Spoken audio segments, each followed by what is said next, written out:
ಪತ್ರಿಕಾ ದಿನಾಚರಣೆ 2026 ಕರ್ನಾಟಕ ಕಾರ್ಯನಿರತ ಪತ್ರಕರ್ತರ ಧ್ವನಿ ರಾಮದುರ್ಗ ಹಾಗೂ ಶ್ರೀಮತಿ ಐಎಸ್ ಯಾದವಾಡ ಸರ್ಕಾರಿ ಪ್ರಥಮ ದರ್ಜೆ ಕಾಲೇಜು ಇವರ ಸಂಯುಕ್ತಾಶ್ರಯದಲ್ಲಿ ಪಟ್ಟಣದ ಶ್ರೀಮತಿ ಐಎಸ್ ಯಾದವಾಡ ಸರ್ಕಾರಿ ಪ್ರಥಮ ದರ್ಜೆ ಕಾಲೇಜಿನಲ್ಲಿ ಪತ್ರಿಕಾ ದಿನಾಚರಣೆ 2026 ಕಾರ್ಯಕ್ರಮ ಜರುಗಿತು. ಕಾರ್ಯಕ್ರಮದ ಆರಂಭದಲ್ಲಿ ಗಣ್ಯರನ್ನು ಆತ್ಮೀಯವಾಗಿ ಸ್ವಾಗತಿಸಲಾಯಿತು. ಬಳಿಕ ವೃಕ್ಷಕ್ಕೆ ನೀರೆರೆಯುವ ಮೂಲಕ ಪರಿಸರ ಸಂರಕ್ಷಣೆಯ ಸಂದೇಶದೊಂದಿಗೆ ಕಾರ್ಯಕ್ರಮಕ್ಕೆ ಚಾಲನೆ ನೀಡಲಾಯಿತು.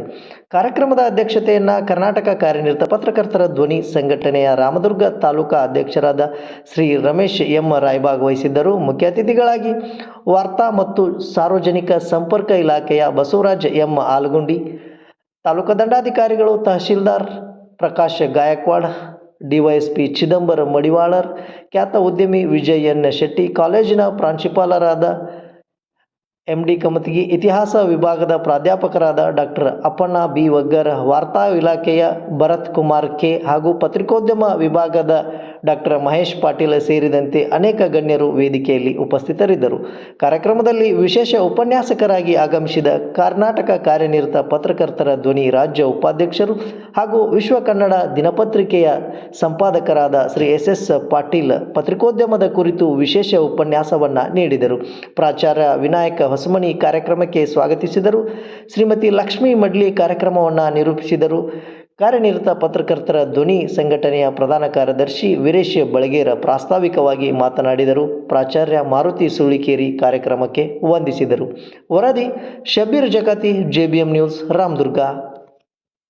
ಪತ್ರಿಕಾ ದಿನಾಚರಣೆ ಯಾವ ಉದ್ದೇಶಕ್ಕೆ ಮಾಡಬೇಕು, ಪತ್ರಿಕಾ ದಿನಾಚರಣೆಯ ಮಹತ್ವ ಏನು, ಈ ಪತ್ರಿಕಾ ದಿನಾಚರಣೆ ಹೇಗೆ ಪ್ರಾರಂಭ ಆಯಿತು ಏನಂತಂದ್ರೆ 1843 ಜುಲೈ 1ರಲ್ಲಿ ಮಂಗಳೂರು ಸಮಾಚಾರ ಕನ್ನಡ ಪತ್ರಿಕೆ ಪ್ರಾರಂಭವಾಯಿತು. ಅವತ್ತಿನಿಂದ ಜುಲೈ 1ರಿಂದ ಜುಲೈ 30 ಅಂದರೆ ಜುಲೈ ತಿಂಗಳ ಪೂರ್ಣ ಪತ್ರಿಕಾ ದಿನಾಚರಣೆ ನಾವು ಆಚರಿಸ್ಕೊಂಡು ಬರ್ತಾ ಇದ್ದೀವಿ.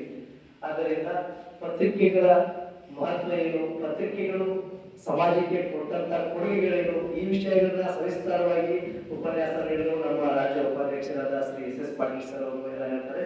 ನಾವು ನಮ್ಮ ಸಂಘಟನೆ ನಡೆದು ಬಂದ ದಾರಿಯ ಬಗ್ಗೆ ಒಂದೆರಡು ಪ್ರಾಸ್ತಾವಿಕವಾಗಿ ತಮ್ಮಲ್ಲಿ ಹೇಳ್ಕೊಳ್ಳೋಕೆ ಇಷ್ಟಪಡ್ತೀನಿ.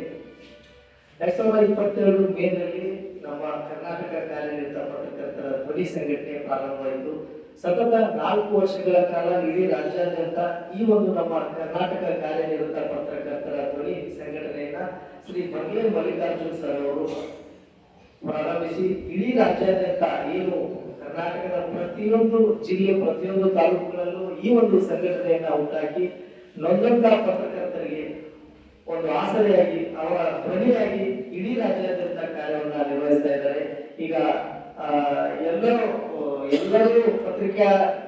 ಪತ್ರಿಕಾರಂಗದಲ್ಲಿ ಎಲ್ಲರೂ ಇರ್ತಾರೆ, ಆದ್ರೆ ಅವರ ಧ್ವನಿ, ಅವರ ನೋವುಗಳನ್ನ ಯಾರು ಅರ್ಥ ಮಾಡ್ಕೊಂಡಿರ್ಲಿಲ್ಲ. ಆ ಒಂದು ಸಂದರ್ಭದಲ್ಲಿ ನಮ್ಮ ರಾಜ್ಯಾಧ್ಯಕ್ಷರಾದಂತ ಬಂಗ್ಲೆ ಮಲ್ಲಿಕಾರ್ಜುನ್ ಸರ್ ಅವರು ಇಡೀ ರಾಜ್ಯಾದ್ಯಂತ ಸಂಘಟನೆಯನ್ನ ಕಟ್ಟಿ ಎಲ್ಲಾ ಒಂದು ಏನು ನೊಂದಂತ ಪತ್ರಕರ್ತರಿಗೆ ಏನು ಸೌಲಭ್ಯಗಳು, ಮೂಲಭೂತ ಸೌಕರ್ಯಗಳು ಏನೇನು ಸಿಗಬೇಕು, ಉಚಿತ ಬಸ್ ಪಾಸ್ ಆಗಿರ್ಬೋದು, ಆಮೇಲೆ ಪತ್ರಕರ್ತರ ಒಂದು ರಕ್ಷಣಾ ಕಾಯ್ದೆ ಆಗಿರ್ಬೋದು, ಪತ್ರಕರ್ತರಿಗೆ ಹಲ್ಲೆಗೊಳಗಾದಾಗ ಅವರಿಗೆ ಯಾವ ರೀತಿ ಅವರನ್ನ ಸಂರಕ್ಷಿಸಬೇಕು ಅನ್ನೋದನ್ನ ಇಡೀ ರಾಜ್ಯಾದ್ಯಂತ ಎಲ್ಲರಿಗೂ ಒಂದು ಮಾದರಿಯಾಗಿ ನಮ್ಮ ಬಂಗ್ಲೆ ಮಲ್ಲಿಕಾರ್ಜುನ್ ಸರ್ ಅವರು ಈ ಒಂದು ಸಂಘಟನೆಯನ್ನ ಪ್ರಾರಂಭಿಸಿದರು. ಅದರ ಫಲವಾಗಿ ಇಂದು ನಾವು ರಾಮದುರ್ಗ ಘಟಕದ ವತಿಯಿಂದ ಶ್ರೀಮತಿ ಐಎಸ್ ಯಾದವಾಡ ಪ್ರಥಮ ದರ್ಜೆ ಪದವಿ ಕಾಲೇಜಿನಲ್ಲಿ ಇವತ್ತು ಈ ಒಂದು ಭವ್ಯವಾದ ಕಾರ್ಯಕ್ರಮವನ್ನು ಹಮ್ಮಿಕೊಳ್ಳಲಿಕ್ಕೆ ಸಾಧ್ಯವಾಯಿತು. ಇಂಥ ನನ್ನಂತ ಸಾವಿರಾರು ಪತ್ರಕರ್ತರ ಆಶಾಧ್ವನಿಯಾಗಿ ಹೊರಹೊಮ್ಮಿದವರೇ ಬಂಗ್ಲೆ ಮಲ್ಲಿಕಾರ್ಜುನ್ ಸರ್ ಅವರು. ಆದ್ದರಿಂದ ಇಲ್ಲಿ ಸಾಕಷ್ಟು ಜನ ಜರ್ನಲಿಸಂ ಸ್ಟೂಡೆಂಟ್ಸ್ ಇದ್ದೀರಿ, ಅತಿಥಿಗಳು ವಾರ್ತಾ ಇಲಾಖೆಯಿಂದ ಅತಿಥಿಗಳು ಬಂದಿದ್ದಾರೆ. ಹಾಗೆ ವಿಶ್ವದರ್ಶನ ಪತ್ರಿಕೆಯ ಸಂಪಾದಕರಾದಂಥ ಎಸ್ ಪಾಟೀಲ್ ಸರ್ ಅವರು ಅವರ ಅನುಭವದ ಪತ್ರಿಕೋದ್ಯಮ ಯಾವ ರೀತಿ ಇದೆ ಅನ್ನೋದನ್ನ, ಪತ್ರಿಕೋದ್ಯಮದಿಂದ ಸಮಾಜಕ್ಕೆ ಆಗುವಂತ ಒಂದು ಒಳ್ಳೆಯ ಕೆಲಸಗಳೇನು, ಸಮಾಜದಲ್ಲಿ ಒಬ್ಬ ಪತ್ರಕರ್ತರ ಪಾತ್ರವೇನು ಎಂಬುದನ್ನ ತಮಗೆ ಸವಿಸ್ತಾರವಾಗಿ ತಮಗೆ ತಿಳಿಸಿಕೊಡ್ತಿದ್ದಾರೆ. ಮತ್ತೊಮ್ಮೆ ವೇದಿಕೆ ಮೇಲಿರುವ ಗಣ್ಯರಿಗೆ ಪತ್ರಿಕಾ ದಿನಾಚರಣೆ ಶುಭಾಶಯಗಳನ್ನು ಕೊಡುತ್ತಾ ನನ್ನ ಪ್ರಾಸ್ತಾವಿಕ ಕವಿಗಳನ್ನ ಆರಂಭಿಸುತ್ತೇವೆ. ಇವತ್ತಿನ ದಿವಸ ಈ ಒಂದು ಮಹಾವಿದ್ಯಾಲಯದಲ್ಲಿ ಪತ್ರಿಕಾ ದಿನಾಚರಣೆ ಅಂಗವಾಗಿ ಹಮ್ಮಿಕೊಂಡಂತ ಈ ಒಂದು ಕಾರ್ಯಕ್ರಮದ ಅಧ್ಯಕ್ಷತೆಯನ್ನು ವಹಿಸಿದ ಶ್ರೀ ರಮೇಶ್ ರಾಯಬಾಗ್ ಸರ್ ಅವರು.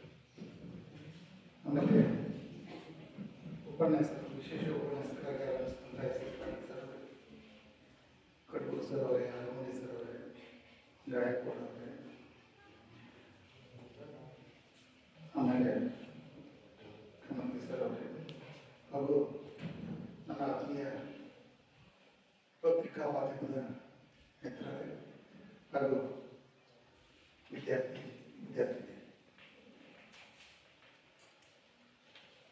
ನನಗೆಲ್ಲ ಗೊತ್ತಿದೆ,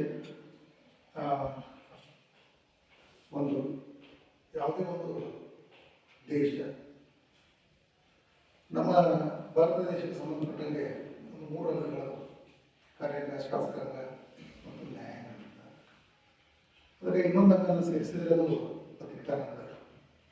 ಯಾಕಂತಂದರೆ ಯಾವುದೇ ಒಂದು ಸೊಸೈಟಿ ಸರಿಯಾಗಿ ಹೋಗಬೇಕು ಅಂತಂದರೆ ಇವು 4 ಅವಶ್ಯಕತೆ ಇದೆ. ಉದಾಹರಣೆಗೆ ಟೇಬಲ್ಗೆ 4 ಚೇರ್ ಇರ್ತವೆ. ಶಾಸಕರನ್ನು ಅದಕ್ಕೆ ಅವರು ಈ ಯೋಜನೆಗಳನ್ನ ರೂಪಿಸ್ತಾರೆ, ಕಾರ್ಯಾಂಗಗಳನ್ನ ಎಕ್ಸಿಕ್ಯೂಟ್ ಮಾಡ್ತಾರೆ, ನ್ಯಾಯಾಂಗದವರು ಅಲ್ಲಿ ಏನು ಸರಿಯೋ ತಪ್ಪು ಅನ್ನೋದನ್ನ ವಿಶ್ಲೇಷಣೆ ಮಾಡಿ ಒಂದು ನ್ಯಾಯವನ್ನು ಕೊಡ್ತಾರೆ. ಇವೆಲ್ಲ ನಮ್ಮ ಕಾನ್ಸ್ಟಿಟ್ಯೂಷನ್ನ ಅಡಿಯಲ್ಲಿ ಜೊತೆಗೆ ಇಲ್ಲಿ ಇನ್ನೊಂದು ಮಾತುಗಳನ್ನು ಅಂದರೆ ಅದೇ ಪತ್ರಿಕಾರಂಗ. ಇವು ನಾವು 3 ಎಲ್ಲರೂ ಒಂದು ಕಡೆ ಸ್ವಲ್ಪ ಫ್ಲಕ್ಚುಯೇಷನ್ ಆದರೆ ಆಗ್ಬೋದು, ಬಟ್ ಪತ್ರಿಕಾರಂಗ ಹಂಗಿಲ್ಲ. ಯಾಕಂದ್ರೆ ಇವತ್ತಿನ ದಿವಸ ನಾವು ಸಾಕಷ್ಟು ಸಂದರ್ಭಗಳಲ್ಲಿ ನೋಡ್ತೀವಿ, ಒಂದು ಪತ್ರಿಕೆಯ ಇಂಪಾರ್ಟೆನ್ಸ್ ಎಷ್ಟಿದೆ. ಸಾಮಾನ್ಯವಾಗಿ ನಾವು ಪತ್ರಿಕೆ ಓದ್ತೀವಿ, ಮಾಡ್ತೀವಿ, ಬಟ್ ಒಂದು ಪತ್ರಿಕೆಗೆ ಇರುವಂಥ ಶಕ್ತಿ ಬೇರೆ ಇಂಪಾರ್ಟೆನ್ಸ್ ಇಲ್ಲ ಅಂತ ನನ್ನ ಭಾವನೆ. ಯಾಕಂತಂದರೆ ನಾನು ಎಲ್ಲರೂ ನೋಡಿದ್ದಾರೆ, ಏನಾದರೂ ದೊಡ್ಡ ದೊಡ್ಡ ಕ್ರಾಂತಿಗಳು ಅಥವಾ ಬದಲಾವಣೆಗಳು ಅವೇನಾದರೂ ನಮ್ಮ ಹಿಸ್ಟ್ರಿ ಒಳಗೆ ಇದೆ ಆಗಿದ್ದಾವೆ, ಅದರರ್ಥ ಅದಕ್ಕೆ ಪತ್ರಿಕಾರಂಗದ ಕೊಡುಗೆ ಹಿಂಗೆಲ್ಲ ಗೊತ್ತಿದೆ. ಇರೋ ಒಂದು ದೇಶದ ಒಂದು ಸಾಮ್ರಾಜ್ಯದ ನಕ್ಷೆಯನ್ನು ಬದಲಿಸುವಂತಹ ಒಂದು ಶಕ್ತಿ ಇದೆ. ವರದಿ ಮಾಡ್ತಾ ಸಮಾಜವನ್ನು ಶುದ್ಧೋ ಪತ್ರಕರ್ತರಿಗೆ ಒಂದು ಕರ್ತವ್ಯ ಇದೆ. ಅದಕ್ಕೆ ನಿಜವಾಗ್ಲೂ ಯಾವುದೇ ಪ್ರೊಟೆಕ್ಷನ್ ಇಲ್ಲ. ಪತ್ರಕರ್ತರು ಸಮಾಜದಲ್ಲಿ ಆಗ್ತಕ್ಕಂಥ ಕೆಟ್ಟ ಯಾವುದೇ ಒಂದು ಅಂದ್ರೆ ಅದನ್ನು ಸುಧಾರಿಸಿಕೊಳ್ಳಿ, ಅದರಿಂದ ಅವ್ರು ಮತ್ತೆ ಪಾಪ ಮಾಡಲಿಕ್ಕೆ ಅನ್ನೋ ಉದ್ದೇಶದಿಂದ ವರದಿ ಮಾಡ್ಕೊಳ್ತಾರೆ. ಸುಲಭ ರಸ್ತೆ ಗುಂಡಿಗಳಿರ್ಬೋದು, ಕಳಪೆ ಕಾಮಗಾರಿ ಇರ್ಬೋದು, ಯಾವುದೇ ಅಧಿಕಾರಿ ಸರಿಯಾಗಿ ಕೆಲಸ ಮಾಡದೇ ಇರ್ಬೋದು, ದಲಿತರಿಗೆ, ಸಮಾಜದ ಕಡೆ ವ್ಯಕ್ತಿಗೆ ಅನ್ಯಾಯ ಆಗ್ತಾ ಇದೆ, ಅನ್ಯಾಯಗಳು ಮಾಡ್ತಾ ಇದ್ದಾರೆ. ಅದರಿಂದ ತಮ್ಮ ಪತ್ರಿಕೆ ಮುಖಾಂತರ ಎತ್ತಿ ತೋರಿಸ್ತಾರೆ. ಅವಾಗ ಯಾರು ವಿರುದ್ಧಗಳು ಬರ್ತಿರ್ತಾರೋ ಅವ್ರ ವಿರುದ್ಧ ಹಲ್ಲೆಯನ್ನು ಮಾಡ್ಬೋದು, ಇವ್ರನ್ನ ಭವಿಷ್ಯ ಸಾಧಿಸಬಹುದು, ಇವ್ರನ್ನ ಏನಾದ್ರು ಕೆಟ್ಟನೆ ಕಟ್ಟಬಹುದು. ಆ ಥರ ಒಂದು ಚಾಲೆಂಜಿಂಗ್ ಜಾಬು ಈ ಪತ್ರಕರ್ತ ಆಗಿರೋದಿಲ್ಲ ಅನ್ನೋದನ್ನ ನಾನು ಮತ್ತೊಮ್ಮೆ ಈ ಸಂದರ್ಭದಲ್ಲಿ ಇಷ್ಟಪಡ್ತೇನೆ. ನೀವೆಲ್ಲ ಇಲ್ಲೇ ಜರ್ನಲಿಸಮ್ ಸ್ಟೂಡೆಂಟ್ಸ್, ಪತ್ರಿಕೆಗಳಲ್ಲಿ ವರದಿ ಮಾಡೋದಾಗಲಿ, ವರದಿಗಾರರಾಗಲಿ, ನೀವು ಈಗಿನ ಕಾಲದಲ್ಲಿ ಟಿವಿ ನೋಡ್ತಾ ಇರ್ತೀರ, ಟಿವಿ ಆಂಕರ್ಸ್ ವರದಿಗಾರರು ಅಂತ ಹೇಳಲ್ಲ.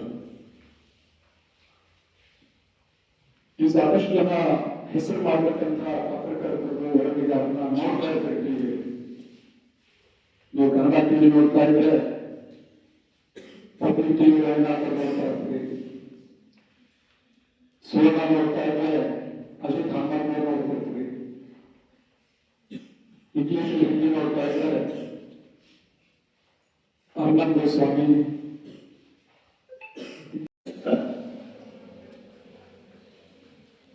ಇವತ್ತಿನ ದಿವಸ ಜುಲೈ 1ರಂದು ಪತ್ರಿಕಾ ದಿನಾಚರಣೆ ಆಚರಿಸುವಂಥ ದಿನ ಇದು.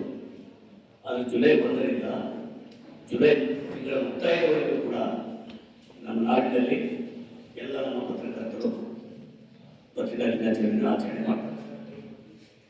ಅಂಥ ಅಂತ ಒಂದು ಮಹತ್ವದ ದಿನ ಇವತ್ತು ಈ ಒಂದು ಪತ್ರಿಕಾ ದಿನಾಚರಣೆ ಅಂಗವಾಗಿ ವೇದಿಕೆ ಮೇಲೆ ಆಶೀರ್ವಾದಗಳಿವೆ ಎಲ್ಲ ಗಣ್ಯರಿಗೂ ಮತ್ತು ಮುಂದುಗಡೆಗೂ ಎಲ್ಲ ಮತ್ತು ಮಕ್ಕಳಿಗೂ ಹಾರ್ದಿಕ ಅಭಿನಂದನೆ ಸಲ್ಲಿಸ್ತಾ ಇದೆ.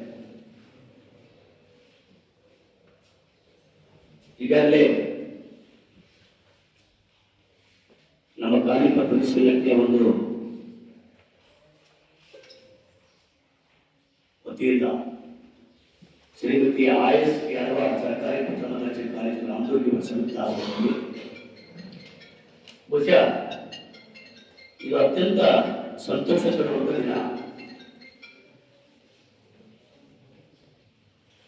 ಒಂದು ಕಾಲೇಜಿನ ಸಂಯುಕ್ತ ಆಶ್ರಯದಲ್ಲಿ ಪತ್ರಿಕಾ ದಿನಾಚರಣೆ ಆಚರಣೆ ಮಾಡ್ತಾ ಇರುವುದು ಅದರಲ್ಲೂ ಮೇಲಾಗಿ ಪತ್ರಿಕಾ ರಂಗವನ್ನೇ ಆಯ್ಕೊಂಡು ಪತ್ರಿಕೋದ್ಯಮವನ್ನೇ ಮಾಡಬೇಕಂತೇಳಿ ಇಷ್ಟಪಟ್ಟಂತ 80 ವಿದ್ಯಾರ್ಥಿಗಳು ಆ ವಿದ್ಯಾರ್ಥಿಗಳಿಗೆ ಜೋರಾದ ಚಪ್ಪಾಳೆ ಮಾಡಬೇಕು. ಇಂಜಿನಿಯರ್ ಕಲಿಬೇಕು, ಡಾಕ್ಟರ್ ಕಲಿಬೇಕು, ಅನೇಕ ಮಹತ್ವದ ಹುದ್ದೆಗಳನ್ನ ಕಲಿಬೇಕು ಅನ್ನೋದು ಇಂದಿನ ಕಾಲಮಾನದಲ್ಲಿ ನಾವು ಕಾಣ್ತಾ ಇದ್ದೀವಿ. ಮೊದಲೇ ಆದರೆ ನಮ್ಮ ಈ ಮುದ್ದು ಮಕ್ಕಳು ಪತ್ರಿಕೋದ್ಯಮದ ಸೇವೆಯನ್ನು ಮಾಡಬೇಕಂತೇಳಿ ಏನು ಪತ್ರಿಕೋದ್ಯಮದ ವಿಚಾರದಲ್ಲಿ ಅವರು ಕಲಿಬೇಕಂತೇಳಿ ಏನು ಎಚ್ಚರಿಕೆಯಲ್ಲ, ಇದು ಮಹತ್ವದ ಬೆಳವಣಿಗೆ.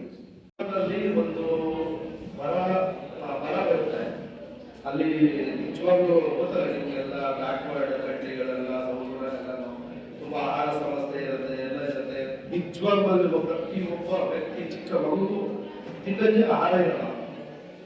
ಆ ಟೈಮಲ್ಲಿ ಒಬ್ರು ಅಮೇರಿಕಾದ ಫೇಮಸ್ ಫೋಟೋಗ್ರಾಫರ್ ಯಾರು ಗೊತ್ತಿದೆಯಾ? ಕೆವಿನ್ ಕಾರ್ಟರ್ ಅಂತ. ಸೊ ಅವರು ಹೋಗ್ಬಿಟ್ಟು ಒಂದು ಫೋಟೋನ ತೆಗಿತಾರೆ. ಆ ಫೋಟೋ ಯಾರು ನೋಡಿದೀರಾ? ಸೋಷಿಯಲ್ ಮೀಡಿಯಾದಲ್ಲಿ ಎಲ್ಲ ಇದೆ. ಒಂದು ಚಿಕ್ಕ ಮಗು ಹಸಿವಿನಿಂದ ನರಳ್ತಾ ಇರುತ್ತೆ, ಹಿಂದೇನು ಊಟದ ಹಸಿವಿನಿಂದ ಸಾಲಿ ಸ್ಥಿತಿ ಇರುತ್ತೆ. ಆ ಮಗುವಿನ ಹಿಂದ್ಗಡೆ ಒಂದು ಹದ್ದು ಕೂತ್ಕೊಂಡಿರುತ್ತೆ. ಆ ಮಗು ಯಾವಾಗ ಸತ್ರ ಗೊತ್ತೋ ನಾನು ಯಾವಾಗ ತಿನ್ಬೇಕು ಅಂತ.